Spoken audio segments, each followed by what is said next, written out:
बरसात की वो रात गांव चंदनपुर के लिए हमेशा के लिए काली हो गई थी। आसमान से गिरती बारिश मानो ज़मीन का सीना चीर देना चाहती हो। बिजली चमकती, बादल गरजते और उसी शोर के बीच गांव के पुराने मकान नंबर 27 की छत के नीचे दो बच्चियां सिमटी बैठी थीं। एक थी आरती, उम्र करीब 16 साल। दूसरी थी मीरा, सिर्फ 11 साल की। उनकी माँ कमला देवी आंगन में पड़ी थी। सांसें अब रुक चुकी थीं।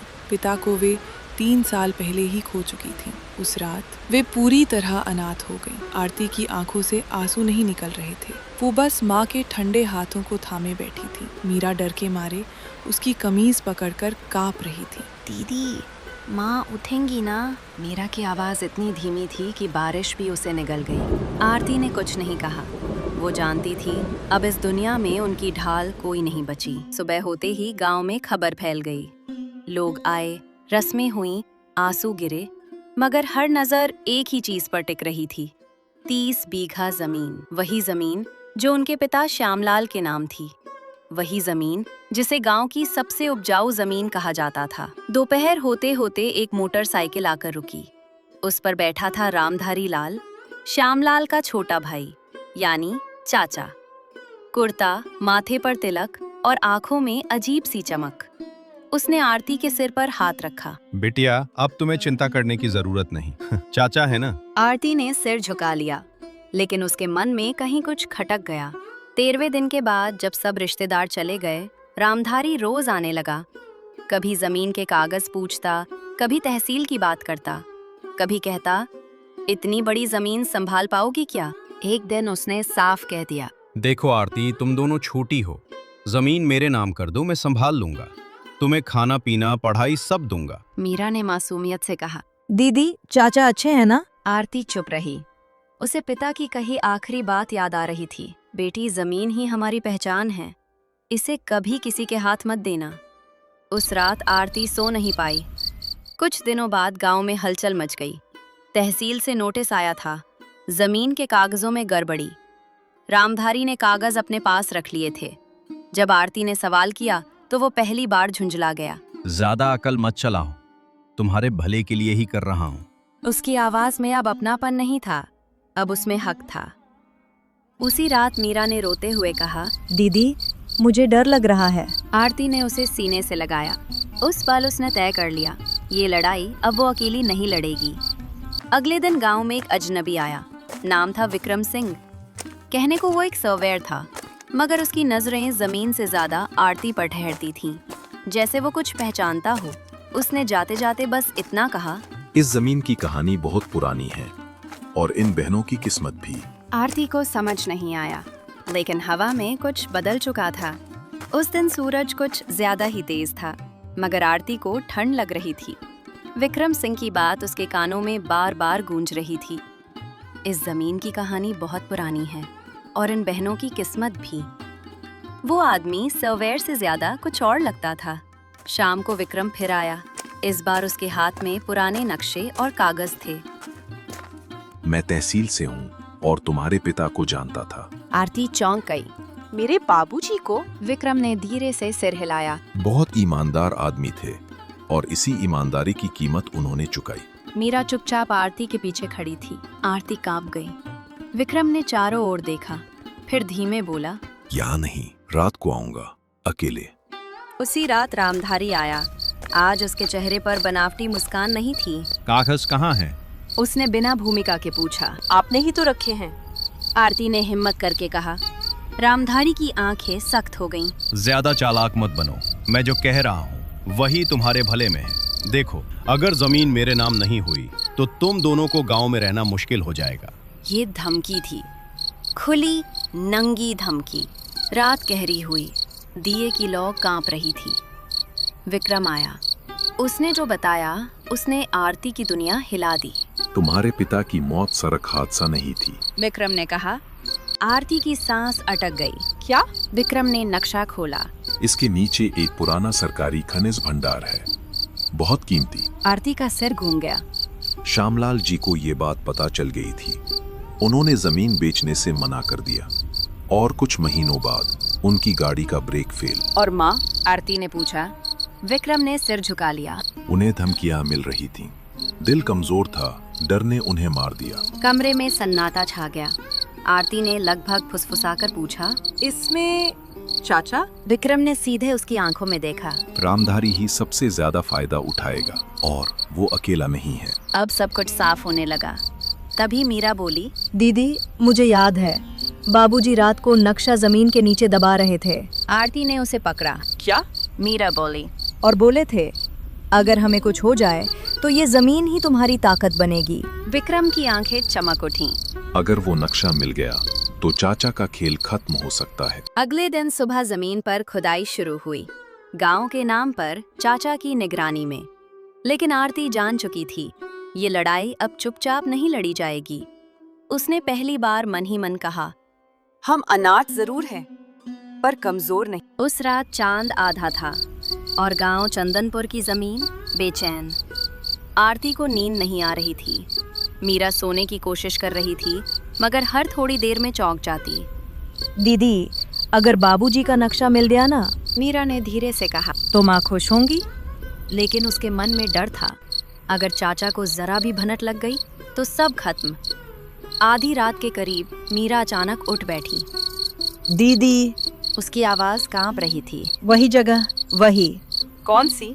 आरती ने फुसफुसाया, जहाँ बाबूजी ने मिट्टी दबाई थी, पीपल के पेड़ के पास, जहाँ पत्थर टूटा हुआ है। आरती का दिल जोर से धड़कने लगा। विक्रम पहले ही कह चुका था, अगर निशान मिला तो देर मत करना। तीनों, आरती, मीरा और विक्रम, अंधेरे में दबे पांव खेत की तरफ बढ़े। पीपल का पेड़ वहां था, पुराना, झुका हुआ। उसके पास एक पत्थर, सच में टूटा हुआ। मीरा ने उंगली से इशारा किया। विक्रम ने छोटा फावड़ा निकाला, मिट्टी खोदनी शुरू की। हर पल ऐसा लग रहा था जैसे कोई देख रहा हो। अचानक ठन, फावड़ा किसी सख्त चीज से टकराया। आरती की सांस रुक गई।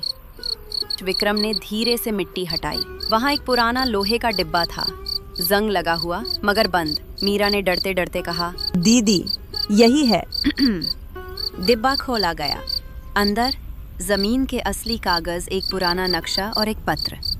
आरती के नाम। आरती के हाथ कांप रहे थे। पत्र में पिता की लिखावट थी, मेरी बेटियों, अगर तुम ये पढ़ रही हो तो मैं और तुम्हारी माँ इस दुनिया में नहीं है। इस जमीन के नीचे जो है वो सिर्फ धन नहीं बल्कि सच है। रामधारी पर भरोसा मत करना, वो खून से रिश्ता है मगर नियत से नहीं। आरती, तुम मजबूत हो। मीरा, तुम खास हो। तुम्हारी यादें ही इस जमीन की चाबी हैं। डरना मत, किस्मत तुम्हारे साथ है। मीरा रो पड़ी। आरती की आंखों से आंसू बह निकले, लेकिन अब ये आंसू कमजोरी के नहीं थे। तभी दूर से आवाज आई, कौन है वहाँ? टॉर्च की रोशनी चमकी। रामधारी, उसके साथ 2 आदमी। विक्रम ने फुसफुसाया, भागो अभी। लेकिन देर हो चुकी थी। रामधारी की आवाज में जहर था। रामधारी ने डिब्बे की तरफ देखा। उसकी आंखें चमक उठीं। श्यामलाल बहुत चालाक था, मगर तुम दोनों, इतनी अक्ल की उम्मीद नहीं थी। मीरा डर के मारे आरती से चिपक गई। आरती आगे बढ़ी। ये जमीन हमारी है और रहेगी। रामधारी की हंसी तेज हो गई। कल सुबह तहसील में कागज मेरे नाम होंगे और तुम दोनों या तो मेरे घर या सड़क पर। ये सिर्फ धमकी नहीं थी, ये ऐलान था। तभी विक्रम ने जेब से कुछ निकाला। रामधारी लाल, उसकी आवाज अब सख्त थी। तुम पर धोखाधड़ी और अवैध खनन का केस दर्ज होने वाला है। रामधारी का चेहरा सफेद पड़ गया, लेकिन वो चुप नहीं रहा। वो पलटकर बोला, अगर मैं डूबूंगा तो ये लड़कियां भी चैन से नहीं रहेंगी। उसकी आंखों में अब नफरत थी, खूनी नफरत। उस रात खेत में जो हुआ, उसकी खबर सुबह तक पूरे चंदनपुर में फैल चुकी थी। रामधारी और भतीजियों में झगड़ा हो गया। सरकारी आदमी भी था। जमीन में कुछ बड़ा राज है। हर गली, हर चौपाल पर बस यही बातें थीं। सुबह सुबह पुलिस जीप आरती के घर के सामने आकर रुकी। मीरा घबरा गई। दीदी, पुलिस क्यों? डर मत, थानेदार ने सख्त आवाज में कहा। आरती देवी, तुम पर अपने चाचा की जमीन पर अवैध खुदाई और धमकी देने का आरोप है। आरती सन्न रह गईं। ये झूठ है। रामधारी लाल ने रिपोर्ट लिखवाई है। यही था चाचा का खेल। उसी दोपहर जब आरती थाने में थी, उनका घर जल गया पूरी तरह। मीरा किसी तरह पड़ोसियों की मदद से बची। जब आरती लौटी तो उसके सामने राख थी। मीरा रोती रही। दीदी, सब खत्म हो गया। आरती ने पहली बार नफरत महसूस की। विक्रम ने आरती को किनारे ले जाकर कहा, अब चुप रहने का वक्त नहीं। मैं जो हूँ वो तुम्हें बताना जरूरी है। उसने अपना पहचान पत्र निकाला। IAS, खनिज विभाग। आरती हक्की बक्की रह गई। मैं अंडर कवर था। विक्रम बोला, तुम्हारे पिता ने मुझसे संपर्क किया था। तो आप सब जानते थे? हाँ, और फिर भी उन्हें बचा नहीं पाए। रात में मीरा चुप थी। अचानक उसने कहा, दीदी, मुझे और भी याद आ रहा है। क्या? बाबूजी कहते थे मैं सिर्फ उनकी बेटी नहीं हूँ। मतलब? मीरा की आवाज कांप रही थी। उन्होंने कहा था मेरी माँ किसी बड़े परिवार से थी और मुझे छुपा कर रखा गया था। विक्रम चौंका। क्या नाम बताया था? उसने पूछा। मीरा ने धीमे से कहा, राजलक्ष्मी। विक्रम का चेहरा बदल गया। अगर ये सच है तो मीरा की किस्मत सिर्फ इस जमीन से नहीं जुड़ी। उसी रात एक आदमी चुपचाप आया, रामधारी का आदमी। उसने बस इतना कहा, जमीन छोड़ दो, नहीं तो अगली आग तुम दोनों पर होगी, और चला गया। आरती की आवाज अब कांप नहीं रही थी। हम भागेंगे नहीं, हम लड़ेंगे। उसने विक्रम की तरफ देखा। मुझे जो करना पड़े करूंगी। विक्रम ने सिर हिलाया। तो फिर कल से कानून बोलेगा। सुबह का सूरज चंदनपुर पर निकला, मगर आरती और मीरा के लिए रोशनी नहीं, इम्तिहान लेकर आया था। उनका घर जल चुका था। अब वे पंचायत भवन के एक छोटे कमरे में रह रही थीं। मीरा चुप सी हो गई थी। उसकी आंखों में अब बचपन कम और समझ ज्यादा थी। जिला अदालत में भीड़ थी। एक तरफ रामधारी लाल, महंगा वकील, साफ कपड़े और चेहरे पर आत्मविश्वास। दूसरी तरफ आरती, साधारण कपड़े, पीछे बैठी मीरा और साथ में विक्रम। जज ने फाइल देखी। मामला 30 बीघा जमीन के स्वामित्व और अवैध खनन का। रामधारी के वकील ने तुरंत कहा, मेरे मुवक्किल ने अपनी अनाथ भतीजियों की मदद की है। ये लड़कियां उनके खिलाफ झूठा आरोप लगा रही हैं। आरती के हाथ काम गए। रामधारी ने अदालत में एक दस्तावेज पेश किया। ये देखिए, जमीन का पावर ऑफ अटॉर्नी इन लड़कियों की माँ के अंगूठे का निशान है। मीरा सिहर गई। उसमें आरती की ओर देखा। आरती को याद आया माँ की बीमारी, दवाइयाँ और चाचा का बार बार आना। विक्रम ने फुसफुसाया, ये जाली हो सकता है, पर साबित करना पड़ेगा। अदालत के बाहर रामधारी ने आरती को रोक लिया। अब भी वक्त है। मीरा को कहीं भेज दो, जमीन मुझे दे दो, वरना सच बाहर आ गया तो वो भी टूट जाएगी। आरती ने आंखों में आंखें डालकर कहा, कौन सा सच? कि मीरा तुम्हारी सगी बहन नहीं है। आरती का दिल बैठ गया। अगली तारीख पर मीरा को गवाही के लिए बुलाया गया। पूरी अदालत में सन्नाटा था। जज ने पूछा, क्या तुम्हें अपने पिता की कोई खास बात याद है? मीरा ने गहरी सांस ली और उसने कहा, बाबूजी कहते थे मैं इस जमीन की गवाह हूँ। फिर उसने नक्शे, डिब्बे और पिता का पत्र सब बता दिया। रामधारी का वकील हंसा। एक बच्ची की कहानी है ये। तभी विक्रम खड़ा हुआ और बोला, माय लॉर्ड, मैं एक दस्तावेज पेश करना चाहता हूँ। वो एक पुराना जन्म प्रमाण पत्र था। नाम मीरा राजलक्ष्मी, माँ राजलक्ष्मी देवी, पिता श्यामलाल। जज चौंके। विक्रम बोला, राजलक्ष्मी देवी राज्य के सबसे बड़े जमींदार परिवार की बेटी थीं, जिन्हें परिवार की इज्जत के डर से गुप्त रूप से यहाँ भेज दिया गया था। अदालत में खुसर पुसर शुरू हो गई। रामधारी के चेहरे से रंग उड़ गया। अगर मीरा की पहचान साबित हो गई तो न सिर्फ जमीन बल्कि पुराना जमींदारी हिस्सा भी उसी का हो सकता था। ये अब सिर्फ 30 बीघा की लड़ाई नहीं थी। जज ने आरती से पूछा, अगर मीरा तुम्हारी सगी बहन नहीं तो तुम क्यों लड़ रही हो? आरती की आवाज भारी थी। क्योंकि रिश्ते खून से नहीं, साथ से बनते हैं। वो मेरी बहन है और रहेगी। अदालत से निकलते ही हवा भारी लग रही थी, जैसे कोई तूफान आने वाला हो। उसी रात रामधारी अपने घर के पीछे वाले कमरे में बैठा था। सामने 2 लोग थे, एक स्थानीय नेता और दूसरा एक बदनाम डॉक्टर। रामधारी की आवाज धीमी मगर सख्त थी। अगर मीरा अदालत में रही तो मैं सब कुछ हार जाऊंगा। डॉक्टर ने पूछा। तो रामधारी ने ठंडी सांस ली। एक हादसा, ऐसा हादसा जिसमें सच्चाई दब जाए। अगली सुबह मीरा को तेज बुखार था। आरती घबरा गई।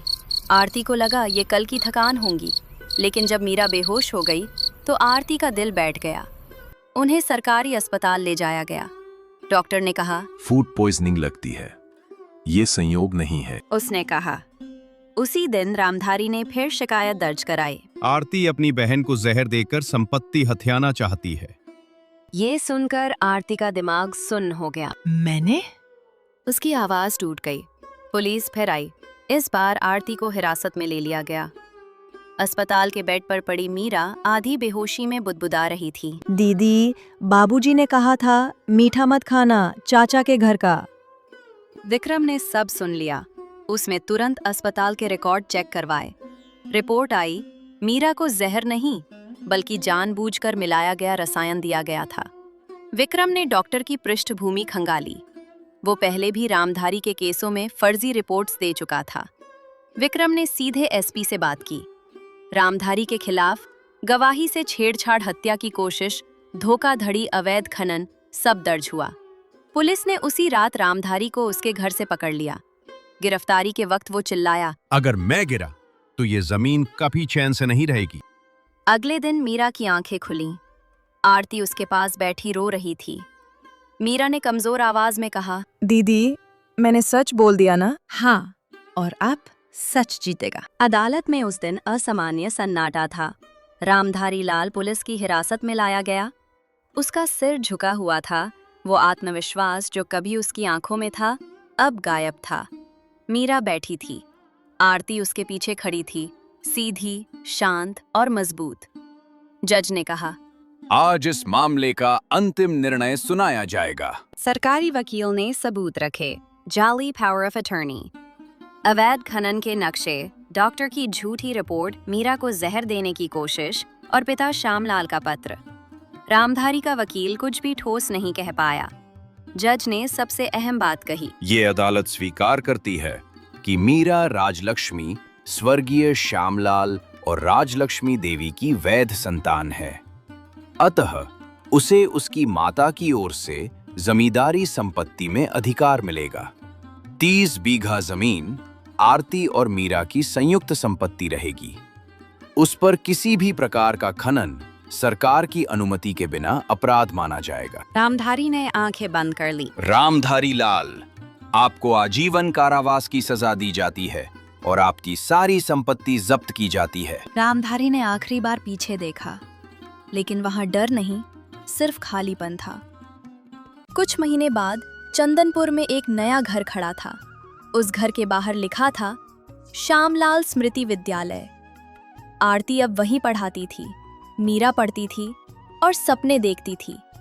विक्रम का तबादला हो चुका था, लेकिन जाते वक्त उसने कहा, तुम दोनों ने साबित कर दिया, किस्मत अनाथों से नहीं, हिम्मत से लिखी जाती है। एक शाम मीरा और आरती खेत में थे। आरती ने आसमान की ओर देखा। हवा चली, पीपल के पत्ते सरसराए, जैसे कहीं से माँ बाबूजी की आवाज आई, हमें तुम पर गर्व है। अगर आपको हमारी वीडियो पसंद आई हो तो इस वीडियो को एक लाइक और हमारे चैनल को सब्सक्राइब कर देना। मिलते हैं अगले वीडियो में।